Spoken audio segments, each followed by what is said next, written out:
শীতকাল মানেই চপ ফুচকায় মন চলে যায়।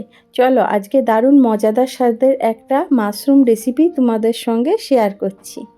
দেখে নাও, মাশরুমটাকে ভালো করে সেদ্ধ করে নিয়েছি আর বেসন নিয়ে নিয়েছি পকোড়া বানানোর জন্যে। আর এই যে স্পেশাল মশলাটা, এটা হচ্ছে জিরে, আদা, টমেটো, একটা শুকনো লঙ্কা, টমেটো পিউরিটার সঙ্গে ভালো করে কড়াইয়ে নেড়ে নিয়েছি, সেটাই বেসনের সঙ্গে অ্যাড করলাম। আর কালো জিরে, কাঁচা লঙ্কা, যেগুলো নর্মাল থাকে, পাতিলেবু, খাবার সোডা, সেগুলো তো অ্যাড করেইছি। আর মাশরুমটা সিদ্ধ করে ভালো করে জল ছেঁকে তুলে নিয়ে পুরো ঝরঝরে অবস্থায় বেসনের সঙ্গে মিশিয়ে দিলাম। তেল বেশ হাই হিটে গরম করে নিয়ে ডুবো তেলে মাশরুমের পকোড়াগুলো লালচে করে ভেজে তুলে নিলেই হয়ে যাবে দারুণ মজাদার স্বাদের পকোড়া রেসিপি।